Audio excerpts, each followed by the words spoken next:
Welcome back to my YT channel, SST by Suruchi. Today we are starting Civics Chapter 2 Federalism. Today is the class 1 for the chapter. So what we are going to study in this class, for that the bullet points are following. Introduction of Federalism, levels of Federalism, difference between federal and unitary government, key features of Federalism, two routes of the formation of Federalism, coming together federation and holding together federation. So students, before starting the chapter, before explaining the chapter, I always tell you to have your NCERT book with highlighter or a pencil in your hand and underline the important points, the important lines which I have already highlighted here in the PDF. So class शुरू करते हैं और उम्मीद है कि मेरे डाले हुए previous class videos, chapter videos आपको अच्छे लगे होंगे और मेरा एक्सप्लेन्ड कंटेंट आपको समझ में आया होगा। तो चलिए पढ़ते हैं फेडरलिज्म चैप्टर। फर्स्ट टॉपिक है हमारा what is federalism. Let us get back to the contrast between Belgium and Sri Lanka that we saw in the last chapter. I hope आपको याद होगा फर्स्ट चैप्टर में हम लोगों ने स्टोरीज पढ़ी थी बेल्जियम की और श्रीलंका की, ठीक है। वहां से ही ये कंसेप्ट फेडरलिज्म कनेक्टेड है, ठीक है। You would recall that one of the key change made in the constitution of Belgium was to reduce the power of the central government and to give these powers to the regional governments, ठीक है। हम लोगों ने Belgian model जो पढ़ा था उसमें हम लोगों ने एक बहुत नई सी चीज पढ़ी थी जिसमें हम लोगों ने पढ़ा कि बेल्जियम ने अपने कॉन्स्टिट्यूशन में अमेंडमेंट किया और उन्होंने सेंट्रल गवर्नमेंट के पावर को रिड्यूस करके एक रीजनल गवर्नमेंट भी क्रिएट करी थी ताकि तीनों के तीनों कम्युनिटीज उनकी पीसफुली कंट्री में रह सके, किसी को भी डिस्क्रिमिनेटेड फीलिंग ना आए। So regional governments exist in Belgium even earlier, यानी कि हमसे भी पहले बेल्जियम में रीजनल गवर्नमेंट यानी कि first level of government exist कर रहा था, third level of government exist उन्होंने करवाया यानी कि बनाया। फर्स्ट था, सेकेंड था, दोनों था, ठीक है। तो उनके यहाँ थर्ड टियर ऑफ गवर्नमेंट का नाम था रीजनल गवर्नमेंट, ठीक है, बेल्जियम में। They had their roles and parts, but all these powers were given to these governments and could be withdrawn by the central government, ठीक है। मगर यहाँ पे रीजनल गवर्नमेंट के साथ मैटर क्या था कि इनके सबके अपने अपने रोल्स हैं, अपने अपने पावर्स हैं। जितने भी पावर्स रीजनल गवर्नमेंट को दिए गए हैं वो सारे गवर्नमेंट यानी कि सेंट्रल गवर्नमेंट ने दिए हैं और उन्हें विड्रॉ भी कर सकती है सेंट्रल गवर्नमेंट, ठीक है। The change that took place in 1993 was that the regional governments were given constitutional powers that were no longer dependent on the central government. यहाँ पे देखिए बहुत समझने की बात है, यानी कि शुरुआत में जब रीजनल गवर्नमेंट बेल्जियम ने बनाई थी तो सीन क्या था कि सेंट्रल गवर्नमेंट जो पावर दिए हैं रीजनल गवर्नमेंट को वो उनको दे भी सकती है और उसको विड्रॉ भी कर सकती है। बट एक और अमेंडमेंट होता है 1993 में बेल्जियम की कॉन्स्टिट्यूशन में, जिसमें यह डिक्लेयर किया जाता है कि रीजनल गवर्नमेंट के पास जो भी कॉन्स्टिट्यूशनल पावर्स हैं वो अब सेंट्रल गवर्नमेंट पर डिपेंडेंट नहीं होंगे, ठीक है। अब आगे की लाइन देखते हैं। Thus, Belgium shifted from a unitary to a federal form of government, ठीक है। जब उन्होंने अपने थर्ड लेवल ऑफ गवर्नमेंट को इतनी फ्रीडम दी यानी इंडिपेंडेंट रखा, तो इस शिफ्ट को बोला जाता है unitary to a federal form of government. यानी अभी तक वो यूनिटरी थे, यानी कि पावर सारा का सारा रूल करने का किसके हाथ में, सेंट्रल गवर्नमेंट के हाथ में था। अब उन्होंने पावर को और शेयर किया और इंडिपेंडेंट बनाया। थर्ड लेवल ऑफ गवर्नमेंट को भी उन्होंने इंडिपेंडेंट पावर्स डिस्ट्रीब्यूट किए। तो ये जो ट्रांसफॉर्मेशन था ये कैसा था, यूनिटरी से फेडरल की तरफ था। यूनिटरी में होता है कि एक सेंट्रल गवर्नमेंट के हाथ में सारा पावर होता है और वो चाहे जिसके साथ शेयर कर सकती है और चाहे जिससे विड्रॉ भी कर सकती है। But federal form of government में ऐसा नहीं होता। फेडरल में जो भी लेवल्स ऑफ गवर्नमेंट होते हैं वो सब इंडिपेंडेंट होते हैं, ठीक है, उनसे पावर को आप छीन नहीं सकते। अब देखते हैं, अभी श्रीलंका को रिमाइंड कराया जा रहा है यहाँ पे। Sri Lanka continues to be for all practical purposes, a unitary system where the national government has all the power. Sri Lanka ने क्या किया, लोगों ने पढ़ा ही था, उन्होंने कोई सोल्यूशन तो निकाला नहीं था, वो यूनिटरी सिस्टम को ही फॉलो करते थे, यानी कि एक ही गवर्नमेंट के हाथ में सारा पावर रखना चाहते थे। इसलिए उन्होंने एक नेशनल गवर्नमेंट बनाई जो कि सिन्हालास की थी, मेजोरिटेरियन गवर्नमेंट, हम लोग पढ़ चुके हैं, और उसी के पास सारा पावर लाया करता था। Tamil leaders want Sri Lanka to become a federal system, but Tamils क्या चाहते थे कि श्रीलंका की गवर्नमेंट में भी फेडरल सिस्टम अडेप्ट किया जाए, मगर यही वहां पे कॉन्फ्लिक्ट का रीजन था कि उन्होंने अपने पावर को शिफ्ट नहीं किया, वो यूनिटरी ही बने रहे, उन्होंने अपने आप को फेडरल सिस्टम में कन्वर्ट नहीं किया। तो स्टूडेंट्स, ये था आपका एक इंट्रोडक्शन जिसमें हम लोगों ने पढ़ा कि फेडरल को आपको एक आइडिया मिल गया होगा कि फेडरल क्या है और यूनिटरी क्या है। अभी और इलाबोरेट करके इसको पढ़ते हैं। बेसिकली अब यहाँ पे डेफिनेशन दी जा रही है फेडरलिज्म के बारे में। Federalism is a system of government in which the power is divided between a central authority and various constituent units of the country. अब यहाँ पे आप समझिए, अब इस फ्लो चार्ट को देख सकते हैं, बहुत इजी फ्लो चार्ट है। इसमें आप देख सकते हैं टॉप पे एक सेंट्रल अथॉरिटी है। सेंट्रल अथॉरिटी का मतलब एक ऐसी गवर्नमेंट जो पूरी कंट्री के लिए रिस्पॉन्सिबल होती है, जिसको हम अपनी कंट्री में सेंट्रल गवर्नमेंट भी बोलते हैं, आप उसे यूनिटरी गवर्नमेंट भी बोल सकते हैं, ठीक है, या यूनियन गवर्नमेंट भी बोलते हैं। तो एक ऐसी सेंट्रल अथॉरिटी जिसके पास पावर तो होता ही है, बट फेडरलिज्म में क्या है, a system of government in which the power is divided between, पूरा पावर सेंट्रल अथॉरिटी और वेरियस कॉन्स्टिट्यूएंट यूनिट्स के बीच में डिवाइडेड होता है, यानी कि central government all in all नहीं होती, ठीक है। Usually a federation has two levels of government, आप फ्लो चार्ट में भी देख सकते हैं, जैसे कि जनरली फेडरेशन में जब हम फेडरल गवर्नमेंट फॉलो करते हैं तो फेडरेशन के हमेशा टू लेवल ऑफ गवर्नमेंट होते ही हैं। One of the government for the entire country that is usually responsible for a few subject of common national interest. First level, जैसा कि आप देख रहे हो कि फेडरेशन का फर्स्ट लेवल ऑफ गवर्नमेंट क्या होता है, जो कि पूरे देश के लिए रिस्पॉन्सिबल होता है, जिसको मैंने आपको बताया हम यूनियन गवर्नमेंट बोलते हैं, हम सेंट्रल गवर्नमेंट बोलते हैं, हम उसे यूनिटरी गवर्नमेंट भी बोल सकते हैं, ठीक है, जो कि पूरी नेशनल इंटरेस्ट के सब्जेक्ट्स के लिए रिस्पॉन्सिबल होती है, ठीक है, जैसे आर्मी मेंटेन करना, करेंसी मेंटेन करना, ये सारी चीजें, ठीक है। अब एक लेवल तो ये हो गया, ठीक। दूसरा क्या है, the others are governments at the level of provinces or states that look after much of the day-to-day administering of their states, ठीक है। दूसरा लेवल जो होता है वो स्टेट्स या प्रोविंसेस के लेवल पर होता है, जिसको हम सिंपल लैंग्वेज में बोलते हैं स्टेट गवर्नमेंट, ठीक है। यानी कि फेडरलिज्म में दो लेवल ऑफ गवर्नमेंट तो मस्ट है, पहला सेंट्रल गवर्नमेंट, दूसरा स्टेट्स गवर्नमेंट, यानी कि आपके कंट्री में जितने भी स्टेट्स होंगे उन स्टेट्स में एक एक गवर्नमेंट बनती ही बनती होगी, जो अपने स्टेट के लिए रिस्पॉन्सिबल होती है, उसके सारे डे टू डे एडमिनिस्ट्रेशन के लिए रिस्पॉन्सिबल होती है, ठीक। तो ये जो दोनों लेवल्स हैं, both this levels of governments enjoy there powers independent of the other.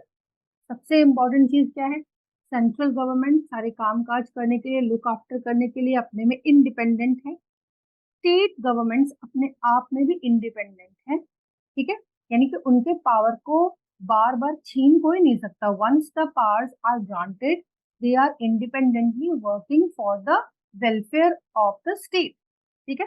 Hope आपको ये बात समझ में आई हो। ये जो फ्लो चार्ट आपकी स्क्रीन पे आ रहा है, इससे आप देख के समझ सकते हो कि ये कितना आसान है, ये टेक्स्ट में है और ये फ्लो चार्ट है। नेक्स्ट देखते हैं, in this sense federations are contrasted with unitary governments. अब हम लोग पढ़ने जा रहे हैं फेडरल गवर्नमेंट और यूनिटरी गवर्नमेंट में डिफरेंस क्या होता है, ठीक है। फेडरेशन और यूनिटरी गवर्नमेंट एक दूसरे से कंट्रास्ट है, तो देखिए ये एक डिफरेंस बिटवीन वाला क्वेश्चन बन सकता है, जिसके पॉइंट्स मैंने यहाँ पे हाईलाइट कर दिए हैं, अब इनको एक्सप्लेन करने जा रही हूँ, ठीक है। तो पहला पॉइंट क्या है, Under the unitary system, either there is only one level of government or the subunits are subordinate to the central government. देखो, पहली बात, यूनिटरी सिस्टम में एक सेंट्रल गवर्नमेंट होगी, वो सबसे ज्यादा पावरफुल होगी, मतलब सारे के सारे पावर जितने भी कंट्री को रन करने के लिए चाहिए वो यूनिटरी गवर्नमेंट यानी सेंट्रल गवर्नमेंट के ही हाथ में होंगे। अगर उस सेंट्रल गवर्नमेंट को सब यूनिट्स चाहिए, सबऑर्डिनेट यानी सब यूनिट्स चाहिए कि भाई कोई और भी हमारे हेल्प करे, तो वो कैसे होंगे? सबऑर्डिनेट होंगे, यानी कि उनके अंडर में होंगे, वो इंडिपेंडेंट नहीं होंगे। ठीक है, यानी कि यूनिटरी सिस्टम में वन लेवल ऑफ गवर्नमेंट होगा और उसके सब यूनिट्स होंगे हेल्प के लिए, बट सब यूनिट्स इंडिपेंडेंट ना होकर के किसके ऑर्डर्स पर काम करते हैं? यूनिटरी गवर्नमेंट के ऑर्डर पर काम करते हैं। ठीक है, the central government can pass on orders to the provincial और the local government. Central government का यहाँ पे इतना पावर होता है कि वो ऑर्डर पास करते हैं स्टेट गवर्नमेंट और लोकल गवर्नमेंट के लिए, और जैसा ऑर्डर आता है वैसा आपको फॉलो करना पड़ता है। But in a federal system the central government can not order the state government to do something. ठीक है, फेडरल सिस्टम में क्या होता है? सेंट्रल गवर्नमेंट स्टेट गवर्नमेंट को हर चीज के लिए ऑर्डर नहीं दे सकती। ठीक है, कुछ ऐसी चीजें होती है जिसमें ऑर्डर पास किए जाते हैं जो पूरे देश को फॉलो करने होते ही हैं, मगर हर चीज के लिए स्टेट गवर्नमेंट को सेंट्रल गवर्नमेंट की परमिशन या ऑर्डर की जरूरत नहीं होती है। State governments in federal system are working independently.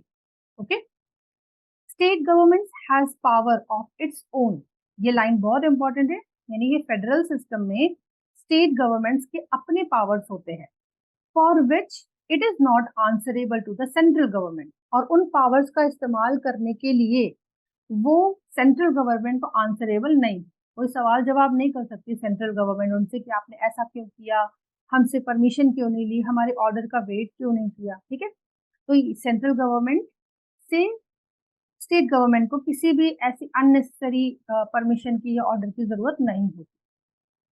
Both these governments are separately answerable to the people. अब सबसे इंपॉर्टेंट बात क्या है? फेडरल सिस्टम में दो दो गवर्नमेंट तो है ही है, मैंने बोला सेंट्रल गवर्नमेंट और स्टेट गवर्नमेंट। ठीक है, सेंट्रल गवर्नमेंट और स्टेट गवर्नमेंट दोनों ही गवर्नमेंट है, दोनों एक दूसरे को आंसरेबल नहीं है। They both are responsible to answer the public only.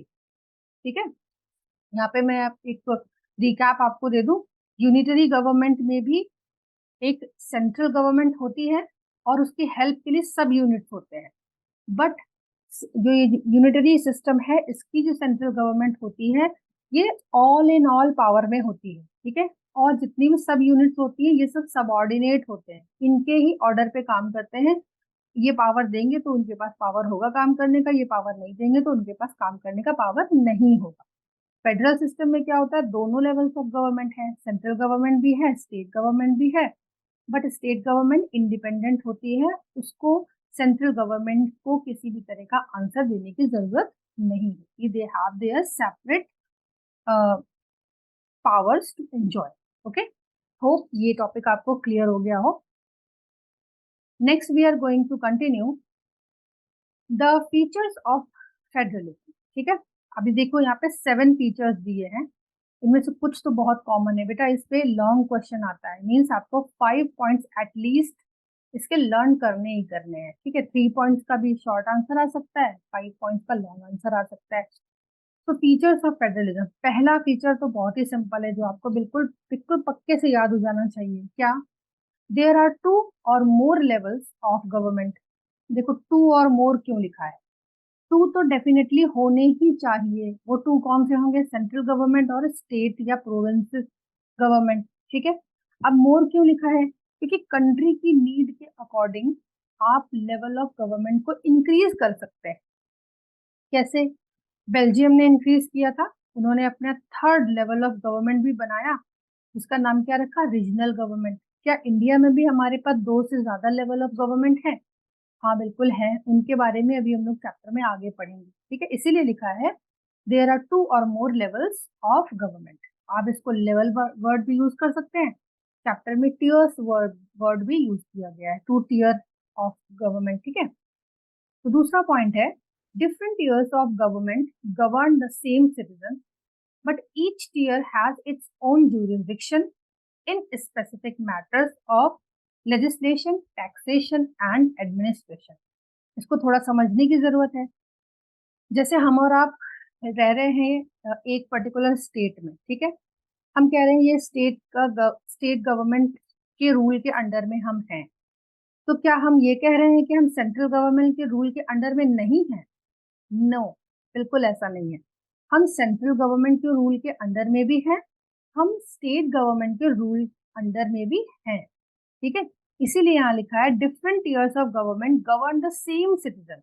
Citizen same है बट हम पे डिफरेंट डिफरेंट लेवल की गवर्नमेंट रूल कर रही है। सेंट्रल गवर्नमेंट भी रूल कर रही है, स्टेट गवर्नमेंट भी रूल कर रही है, और अगर थर्ड टीयर ऑफ गवर्नमेंट है तो वो भी हम पे रूल करता है। फिर रूल का मतलब नेगेटिवली मत लेना कि मतलब शासन कर रहे हैं और कुछ ऐसा। रूल का मतलब हम हमारे लिए वो काम करते हैं, एडमिनिस्ट्रेशन देखते हैं, ठीक। मगर जितने भी तरह के टीयर्स ऑफ गवर्नमेंट होते हैं उनका अपना जूरिसडिक्शन होता है, अपने मैटर ऑफ लेजिस्लेशन के लिए, अपने टैक्सेस के लिए या एडमिनिस्ट्रेशन के लिए। हर छोटी बात पर आप सेंट्रल गवर्नमेंट की अथॉरिटी का दरवाजा नहीं खटखटाते। कोई छोटा सा मैटर हो जाए आपका, ठीक है, केस करना है आपको, तो क्या आप डायरेक्ट सुप्रीम कोर्ट पहुंचते हो? नहीं, सुप्रीम कोर्ट तो नहीं जाते ना, आप लोकल एक कोर्ट को कंसल्ट करते हो, आप डिस्ट्रिक्ट लेवल पे कंसल्ट करते हो। वहां नहीं सॉल्व होता है तो आप हाई कोर्ट कंसल्ट कर सकते हो। बिल्कुल आप सेटिस्फाई नहीं होते वहां पे, तब जाके लास्ट में कहीं आप सुप्रीम कोर्ट के पास पहुंचते हो, ठीक है। तो यही कहने का मतलब है हर लेवल पर अपना जुरिसडिक्शन होता है। दूसरा फीचर फेडरलिज्म का, ठीक है, यानी जस्टिस की तो पूरी व्यवस्था करके रखता है फेडरलिज्म। थर्ड पॉइंट देखते हैं, the jurisdictions of the respective levels or tiers of the government are specified in the constitution। अब ये जो jurisdiction है ये बिल्कुल specified है कॉन्स्टिट्यूशन में। ऐसा नहीं है कि मतलब कोई भी jurisdiction कहीं पे भी कहीं का रूल करने लग जाए, है ना। जैसा कि कॉन्स्टिट्यूशन में स्पेसिफाई किया गया है बिल्कुल वैसे ही हर टियर ऑफ गवर्नमेंट पे jurisdiction वर्क करता है। So the existence and authority of each tier of government is constitutionally guaranteed। ठीक है, ये तो बिल्कुल इम्पोर्टेंट चीज है। क्या इम्पोर्टेंट चीज है? कि जो भी एग्जिस्ट कर रही है अथॉरिटी है, जो भी दोनों टीयर्स में से किसी की भी है, वो कैसी होगी? Constitutionally guaranteed. Fourth point, the fundamental provisions of the constitution cannot be unilaterally changed by one level of government। ठीक है, क्या है, क्या बात यहाँ पे लिखी है? फंडामेंटल प्रोविजंस जो है कॉन्स्टिट्यूशन ने जो पहले से डिसाइड कर रखे हैं फंडामेंटल प्रोविजंस, उनको सिंगल सिंगल पावर्स बदल नहीं सकते। कि पता चला कि कॉन्स्टिट्यूशन की कोई चीज किसी स्टेट ने बदलने की कोशिश कर ली, या सेंट्रल गवर्नमेंट ने कोई चीज कॉन्स्टिट्यूशन में बदलने की कोशिश कर ली बिना स्टेट्स को कंसल्ट किए हुए, ठीक है। तो यूनिलेटरली कोई भी कॉन्स्टिट्यूशन के फंडामेंटल प्रोविजंस में कोई भी चेंज नहीं कर सकते। सच चेंजेस रिक्वायर, अगर ऐसा कोई चेंज आपको करना है then what you need the consent of both the levels of government. ठीक है, होप ये भी पॉइंट आपको क्लियर हो गया होगा। Fifth point, courts have the power to interpret the constitution and the powers of the different level of government। किसके पास है दोनों लेवल की गवर्नमेंट्स के कामों में इंटरप्रेट करने का पावर? कोर्ट्स के पास, ठीक है। कोर्ट दोनों लेवल्स पे गवर्नमेंट के कामों में इंटरप्रेट कर सकता है। The highest court acts as an umpire if dispute arise between different levels of government in the exercise of their respective power। अगर पावर को लेकर के कोई डिस्प्यूट होता है या किसी भी टॉपिक पर सेंट्रल गवर्नमेंट या स्टेट गवर्नमेंट के बीच में कोई डिस्प्यूट या डिससेटिस्फैक्शन होता है तो उसको सॉल्व कौन करता है? हाईएस्ट कोर्ट, यानी कि supreme court acts as an umpire. Cricket में जो अंपायर की भूमिका होती है वही सेंट्रल गवर्नमेंट और स्टेट गवर्नमेंट के बीच अगर कोई डिस्प्यूट होता है तो उसके बीच में सुप्रीम कोर्ट उसको डिसीजन मेकिंग अथॉरिटी की तरह उनको ट्रीट करता है, ठीक है। 6 point, sources of revenue for each level of government are clearly specified to ensure its financial autonomy. दोनों ही लेवल पे गवर्नमेंट्स क्या रेवेन्यू लेंगे कॉमन पीपल से वो ऑलरेडी स्पेसिफाइड है और दोनों की अपने फाइनेंशियल ऑटोनॉमी होती है। कोई भी किसी भी टैक्स को शेयर नहीं मांगेगा कि स्टेट गवर्नमेंट ने अपना कोई टैक्स कलेक्ट किया है तो सेंट्रल गवर्नमेंट ने कहा कि ये जो टैक्स आपने स्टेट में कलेक्ट किया है इसमें से इतना पोर्शन हमें सबमिट कीजिए, ऐसा नहीं होता। या सेंट्रल गवर्नमेंट ने कोई टैक्स लिया है तो स्टेट गवर्नमेंट ने बोला कि अरे ये वाला टैक्स तो आपने हमारे स्टेट से लिया था तो इसका इतना परसेंट हमें दीजिए आप, ठीक है, ऐसा नहीं होता। जो टैक्स है वो टैक्सेस स्पेसिफाइड हैं और उन स्पेसिफाइड टैक्सेस में ऑटोनॉमी है, ठीक है। Seventh and last important, the federal system thus has dual objectives. दो ऑब्जेक्टिव्स हैं इनके, to safeguard and promote unity of the country, ठीक है। दोनों ही गवर्नमेंट के दो ऑब्जेक्टिव होते हैं, यानी इस पूरे सिस्टम का ही दो ऑब्जेक्टिव होते हैं बेसिक, कंट्री को सेफ रखना और कंट्री में यूनिटी को प्रमोट करना, while at the same time accommodate regional diversity। अब हमें अपनी कंट्री को सेफ भी रखना है, पीसफुल भी रखना है, कंट्री को यूनाइट भी रखना है। एट द सेम टाइम आपको रीजनल डाइवर्सिटी का ध्यान भी रखना है कि हमारी कंट्री में कितनी ज्यादा डाइवर्सिटी है, आप उसको डिस्टर्ब नहीं करेंगे। सबको एक जैसी लैंग्वेज बोलनी है, सबको एक जैसे रिलीजन फॉलो करनी, ये नहीं करना। जो जैसा चाहता है उसको वैसा करने देना, यानी रीजनल डाइवर्सिटी को आपको सेफ रखना है। ये दो सबसे इंपॉर्टेंट चीजें, ठीक है, जो फेडरलिज्म में फॉलो की जाती है। Therefore, two aspects are crucial for the institution and practice of federalism. दोनों ही एस्पेक्ट बहुत ही इंपॉर्टेंट है, बहुत ही क्रूशियल है, ठीक है, फेडरलिज्म की प्रैक्टिस करने के लिए। Governments at different levels should agree to some rules of power sharing.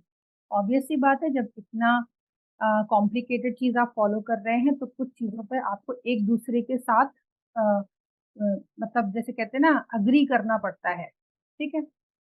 They should also trust that each would a bit bye it's part of the agreement. एक दूसरे के डिसीजंस की रिस्पेक्ट करनी होती है, एक दूसरे को ट्रस्ट करना पड़ता है।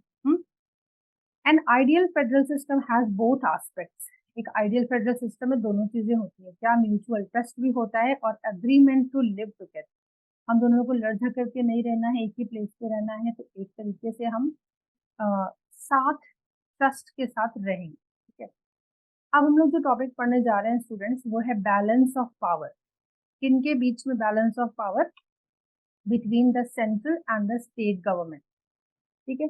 अब मैंने अभी पढ़ाया आपको कि फेडरल सिस्टम में सेंट्रल गवर्नमेंट अपने आप में इंडिपेंडेंट है, पावरफुल है, और स्टेट गवर्नमेंट भी इंडिपेंडेंट और पावरफुल है। तो दोनों के बीच में बैलेंस कैसे मेंटेन किया जाता है, ठीक है, अब ये पढ़ने जा रहे हैं। This balance depends mainly on the historical context in which the federation was formed. Federation जिस तरीके से फॉर्म की गई हैं उन तरीकों से ही बैलेंस मेंटेन होता है, ठीक है। अब देखते हैं कि कोई काम करने से पहले हमने उसके पीछे मंशा क्या रखी है कि भाई हमें मिलजुल कर, जैसे मैं आपको एग्जांपल दूं कि आप देखते हैं सोसाइटी में न्यूक्लियर फैमिलीज भी हैं और जॉइंट फैमिलीज भी हैं, ठीक है। जो न्यूक्लियर फैमिली को फॉलो कर रहा है, ठीक है, उसने न्यूक्लियर बनाया ही अपनी फैमिली को होगा कुछ सोच कर, ठीक है। तो वो न्यूक्लियर फैमिली बनाने के पीछे जो भी टर्म्स एंड कंडीशंस या तरीके होते हैं वो उनको फॉलो करेगा। और जो अभी भी जॉइंट फैमिलीज में रह रहे हैं या जॉइंट फैमिली ही कंटिन्यू करना चाहते हैं तो उनके अपने कुछ बेसिस होंगे जिस पर वो अग्री करते हैं, इसीलिए वो उस तरीके की फैमिली स्ट्रक्चर को फॉलो कर रहे हैं। सेम यही चीज मैं आपको बताना चाहूंगी, अगर हम लोगों ने फेडरल गवर्नमेंट यानी फेडरल सिस्टम फॉलो करने का डिसीजन लिया है तो उसके पीछे रीजन क्या है, हम किस थॉट प्रोसेस को फॉलो करते हैं। यहाँ पे एक्चुअली हम लोग दो चीजें पढ़ने जा रहे हैं, two routes of the formation of federalism, ठीक है। दो तरीके, जैसे मैंने अभी आपको फैमिली का एग्जांपल दिया, वैसे ही मैं यहाँ पे आपको गवर्नमेंट के दो तरीके बताऊंगी। एक तरीका है कमिंग टुगेदर फेडरेशन और दूसरा है होल्डिंग टुगेदर फेडरेशन, ठीक है। देख लेते हैं क्या है ये। The first route involves independent states coming together on their own to form a bigger unit so that by pooling sovereignty and retaining identity they can increase their security। देखो बहुत सिंपल सी चीज है, अगर ध्यान से नहीं पढ़ेंगे तो कॉम्प्लिकेटेड भी लग सकती है, ठीक है। सिंपल सी बात क्या लिखी है कि एक तरीका है फेडरेशन बनाने का, फेडरलिज्म का सिस्टम बनाने का, उसको बोलते हैं कमिंग टुगेदर। अब कमिंग टुगेदर का मतलब क्या होता है? कोई अपनी मर्जी से एक जगह आकर कलेक्ट हो रहा है, अलग अलग थे, अपनी मर्जी से किसी पर्पज से एक जगह आकर के वो कलेक्ट हुआ, ठीक है। उसको बोलते हैं coming together.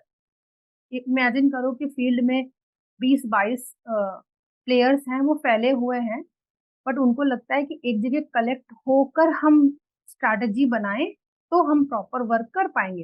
When they are coming together to form a group, ठीक है। बस इसको यहाँ पे एग्जाम्पल की तरह समझो आप, ठीक है। अब ये कमिंग टुगेदर है क्या? पहला जो तरीका है जिसमें इंडिपेंडेंट स्टेट्स, कोई एरिया है, जैसे एग्जाम्पल ये यूएसए। अब यूएसए में, यूएसए का फुल फॉर्म ही है यूनाइटेड स्टेट्स ऑफ अमेरिका, यानी कि स्टेट्स थे ढेर सारे जिन्होंने अपने आप को क्या किया, यूनाइट किया और अपने आप को एक नेम में रखा। वो नेम क्या है? अमेरिका। यानी कि स्टेट्स तो सारे इंडिपेंडेंट थे, ठीक है, इंडिपेंडेंट है, बट उन्होंने खुद को किसी वजह से यूनाइट किया हुआ है, ठीक। यही चीज यहाँ लिखी है, independent states coming together on their own. उनको जबरदस्ती जोड़ जोड़ के कंट्री नहीं बनाया गया, दे themselves have chosen to come together to stay together under one constitution or some rules and regulations। US में क्या है कि हर स्टेट का अपना अलग अलग कॉन्स्टिट्यूशन भी है, ठीक है। तो किसी वजह से जब इंडिपेंडेंट स्टेट एक दूसरे के साथ मिलकर एक बड़ा यूनिट बनाने में बिलीव करते हैं, on their own to form a bigger unit so that by pooling sovereignty. इससे क्या होता है, जब आपस में मिलकर एक बड़ा यूनिट बनाते हैं, उससे सोवर्निटी स्टैब्लिश करते हैं, पूल करते हैं और अपनी एक बड़ी आइडेंटिटी रिटेन करते हैं, ठीक है। इससे क्या होता है, दे कैन इंक्रीज देयर सिक्योरिटी, ठीक है। कि कमिंग टुगेदर फेडरेशन का एग्जांपल क्या दे रखा है, जैसे यूएसए, स्विट्जरलैंड एंड ऑस्ट्रेलिया। तो सिंप्लीफाई दिस मैं बताऊं, जैसे कहीं अपार्टमेंट सिस्टम होता है, कई सारे फ्लैट्स होते हैं बिल्डिंग्स में, है ना, सब एक साथ रह रहे होते हैं, उनकी एक पर्टिकुलर सोसाइटी होती है, ठीक। वो एक दूसरे को सपोर्ट ही इसीलिए कर रहे हैं ताकि उनकी सेफ्टी और सिक्योरिटी बनी रहे। They will be in a bigger unit, ठीक है, they will be in a bigger unit, तभी उनकी आइडेंटिटी भी होगी, तभी उनकी सोवर्निटी मेंटेन रहेगी और तभी उनका सिक्योरिटी लेवल इंक्रीज होगा, ठीक है। सो ये थी basic explanation coming together federation की, जिसमें independent states are coming together on their own to form bigger unit so that they can increase their security, ठीक है। होप समझ में आया हो। इसके एग्जांपल से यूएसए, स्विट्जरलैंड और Australia. In the first category of federation, all the constituent states usually have equal powers and are strong. Vice the federal government, ठीक है। जितने भी ये पहली कैटेगरी के बातें हैं, ऑल द कॉन्स्टिट्यूएंट स्टेट, जितने भी स्टेट्स होते हैं इनके पास इक्वल पावर्स होते हैं और सब मिलजुल कर अपनी पावर को एंजॉय करते हैं और सब स्ट्रॉन्ग भी होते हैं और ये सब मिलकर एक फेडरल स्ट्रॉन्ग गवर्नमेंट को फॉर्म करते हैं, ठीक। दूसरा टॉपिक है आज की क्लास का लास्ट टॉपिक, जो कि है होल्डिंग टुगेदर फेडरेशन।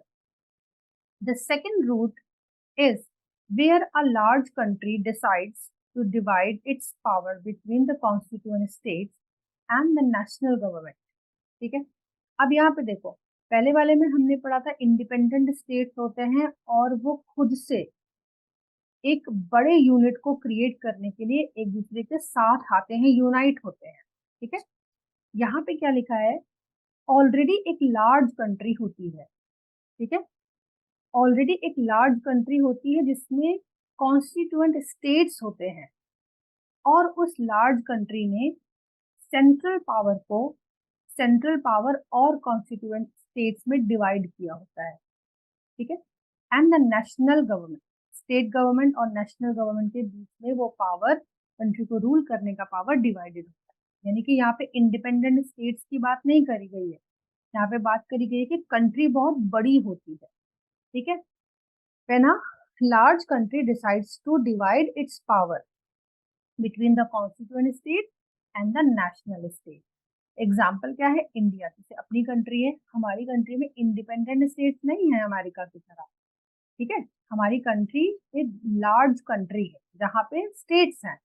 तो हमने क्या चीज फॉलो करी, हमने फॉलो किया कि सेंट्रल गवर्नमेंट और स्टेट गवर्नमेंट के बीच में पावर्स डिवाइडेड होंगे, और अगर नीड पड़ी तो थर्ड टियर ऑफ गवर्नमेंट भी क्रिएट किया जाएगा, जो कि किया गया, ठीक है। एग्जाम्पल है India, Spain and Belgium are example of this kind of holding together federation. अब आप कहोगे बेल्जियम कौन सा लार्ज कंट्री है, ठीक है, बेल्जियम लार्ज कंट्री नहीं है, स्पेन भी इतना बड़ी लार्ज कंट्री नहीं है, मगर इन्होंने अपने आप को कंफर्टेबल पाया होल्डिंग टुगेदर फेडरेशन, ठीक। In this second category, the central government tends to be more powerful, vis-a-vis the states. ऐसा पाया जाता है कि ये जो सेकेंड कैटेगरी होती है होल्डिंग टुगेदर, इसमें सेंट्रल गवर्नमेंट स्टेट गवर्नमेंट से ज्यादा पावरफुल होती है। Very often different constituent units of the federation have unequal powers, ठीक है। ज्यादातर पाया जाता है कि जो दूसरे लेवल्स ऑफ कॉन्स्टिट्यूएंट यूनिट्स होते हैं उनके पास अनइक्वल पावर्स होते हैं।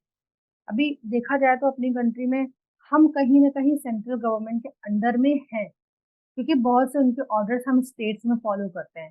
सेंट्रल ने डिक्लेयर कर दिया कि आज से 500 रुपीज के नोट्स बैन हो रहे हैं, तो पूरे कंट्री ने फॉलो किया ना, उनकी मजबूरी थी करने की, ठीक है। तो कहीं ना कहीं सेंट्रल गवर्नमेंट ज्यादा पावरफुल होती है होल्डिंग टुगेदर फेडरेशन में as compared to the state government, ठीक है। Some units are granted special powers, और कुछ स्टेट्स ऐसे भी होते हैं, देश के कुछ यूनिट्स ऐसे भी होते हैं जिनको स्पेशल पावर वगैरह देनी पड़ती है सपोर्ट करने के लिए, ठीक है। अब इस स्पेशल पावर के बारे में भी हम लोग आगे के चैप्टर में पढ़ेंगे। फिलहाल के लिए मैं आज का क्लास यहीं पे रोक रही हूँ। नेक्स्ट क्लास में हम लोग इसके आगे का कंटेंट पढ़ेंगे, तब तक के लिए आप इसको रिवाइज करिए प्रॉपरली, और कोई भी डाउट हो तो आप कमेंट बॉक्स में डाल सकते हैं, ठीक है। कोई टॉपिक अगर आपको लगा कि आप समझ नहीं पाए तो आप उसको पूछ सकते हैं, मैं उसके लिए अलग से शॉर्ट वीडियो क्रिएट करके डाल दूंगी, ठीक है। तब तक के लिए like, subscribe my channel and do share this channel with those who need it. Okay, everyone. So thank you. Keep revising this. We'll meet in the second class of the same federalism chapter.